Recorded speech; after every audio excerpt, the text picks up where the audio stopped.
distinguished guests, respected colleagues, ladies and gentlemen, good afternoon. It is a great privilege for me to speak to you today about a subject that has shaped both my personal journey and my life's work, leading sustainable impact through philanthropy. Let me begin with a simple question for all of us. What is philanthropy? Quite simply, philanthropy means the love of humankind expressed through acts of generosity aimed at improving human welfare. But philanthropy is more than generosity. Charity may provide temporary relief. Philanthropy seeks lasting solutions. It is about restoring dignity, creating opportunity, and empowering people to transform their own futures. Across the world, philanthropy has shaped societies by supporting education, healthcare, social justice, and environmental protection. In India, too, philanthropic leadership has transformed millions of lives. One remarkable example of philanthropy leading sustainable social impact is the work of Sulabh International Social Service Organization and its visionary founder, Dr. Vindeshwar Pathak. Dr. Pathak's work is a powerful reminder that philanthropy does not always begin with wealth. It often begins with empathy. In the late 1960s, India faced a severe sanitation crisis.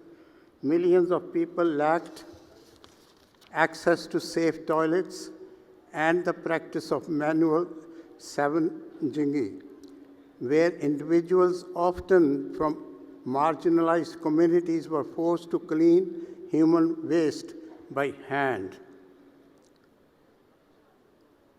Manual scavengers lived under extreme social discrimination and humiliation. They were denied dignity, opportunities, and social acceptance. He realized that the problem was not only social prejudice, but also the absence of proper sanitation infrastructure. Without toilets, the cycle of manual scavenging continued. He founded Sulabh International with a mission to eliminate manual scavenging and improve sanitation across India. Over the decades, the organization has built millions of household toilets and thousands of public toilet complexes across the country. Today, Sulabh's work is recognized globally as one of the most successful sanitation movements in the world. It demonstrates how philanthropy combined with innovation can from sanitation to social empowerment. Ladies and gentlemen, my own journey into philanthropy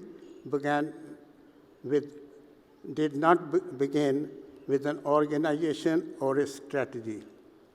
It began with my mother. When I was a young boy, my father passed away after suffering from tuberculosis, and my mother, Pushpavati Loomba, became a widow.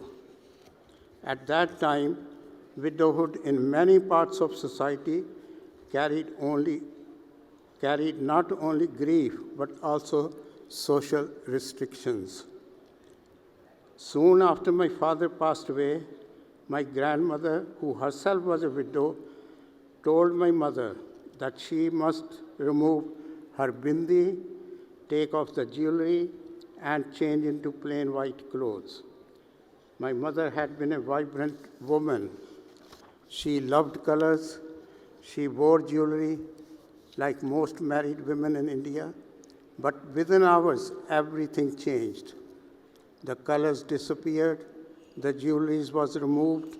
Society had decided that a widow must live differently. As a young child, I did not fully understand the customs or traditions, but I understood something else. I could see the pain in my mother's eyes, and that moment stayed with me. Years later, another moment changed my perspective forever. It happened on the day of my own wedding. Like most Indian weddings, the ceremony was filled with joy, rituals, and celebration. Family members gathered around the sacred fire, the Vedi. My mother was present, naturally proud and emotional on her son's special day. The priest who was conducting the wedding ceremony asked my mother to move away from the Vedi. Why? Because as a widow, she could bring bad luck to the newlywed couple.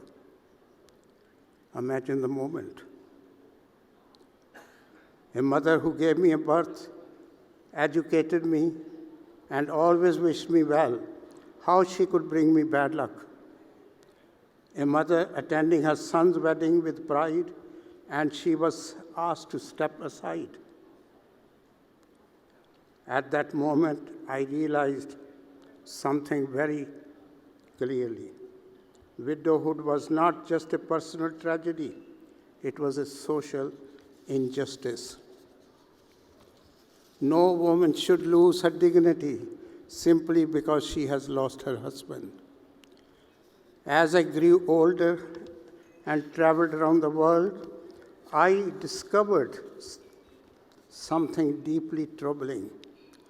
My mother's experience was not unique. Across many societies, widows face economic hardships, social stigma, and discrimination. Today, there are more than 258 million widows worldwide, and millions live in poverty and exclusion. Yet for many years, widowhood remained largely invisible in global policy discussions. Widows were rarely mentioned in development agendas or social programs. And I began asking myself a simple question: if no one speaks for widows, who will? That question led me to establish the Loomba Foundation in 1997 in memory of my mother. Our mission was clear: to empower widows and support their children through education and advocacy. We believed that the most powerful way to transform a widow's future was through the education of her children. When a husband dies, the financial security of the family often collapses. Children are forced to leave school and enter low-paying work. Education breaks that cycle. Through scholarship programs, the foundation has supported thousands of children of poor widows in India. Education is one of the most powerful forms of philanthropy. But education alone was not enough. We also needed to bring global attention to the issue of widowhood. I launched International Widows' Day at the House of Lords in 2005, which takes place every year on 23rd June. After our tireless campaign, the United Nations adopted 23rd June at its 65th General Assembly in New York in 2010. It is a significant day, as it was on this very day that my mother became widow in Punjab in India in 1954. Today, this day shines a global spotlight on the challenges widows face and encourages governments to act. For the first time, widows were no longer invisible. From this journey, I have learned 3 important lessons about sustainable philanthropy. First, empathy must guide action. Real change begins when we truly understand the experiences of other people. Second, innovation creates impact.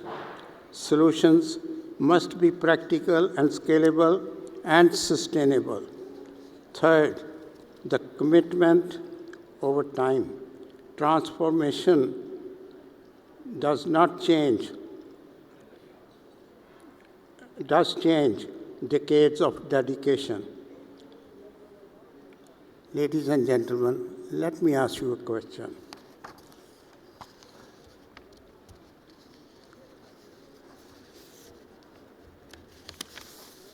How many lives could we transform if every one of us committed to supporting just one vulnerable family of a widow? Imagine the possibilities. My journey into philanthropy began with a woman who lost her husband, who was asked to remove the colors from her life, who was asked to step away from her own son's wedding. But to me, my mother was never a symbol of misfortune. She was a symbol of strength, courage, and resilience. Philanthropy is not about giving money. It is about giving dignity, opportunity, and hope. And let me leave you with one final thought. The true measure of a society is how it treats its most vulnerable members. If we remember that principle, we can build a world where widows, their children, and all marginalized communities live with dignity and opportunity. This is the true meaning of leading sustainable impact through philanthropy. In conclusion, ladies and gentlemen, when my father passed away, my mother, Pushpavati Loomba, lost her husband. But society expected her to lose something even more important, her identity, her dignity, and her place in the community. That experience changed the course of my life because I came to believe something very strongly. Widowhood should never be invisibility. Every widow deserves respect.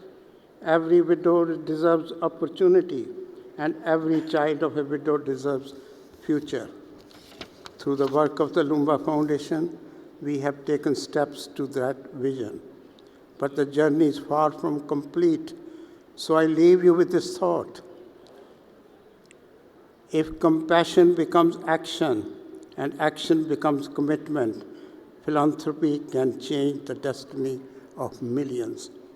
Let us work together to build a world where no widow is forgotten and no child is left behind. Thank you.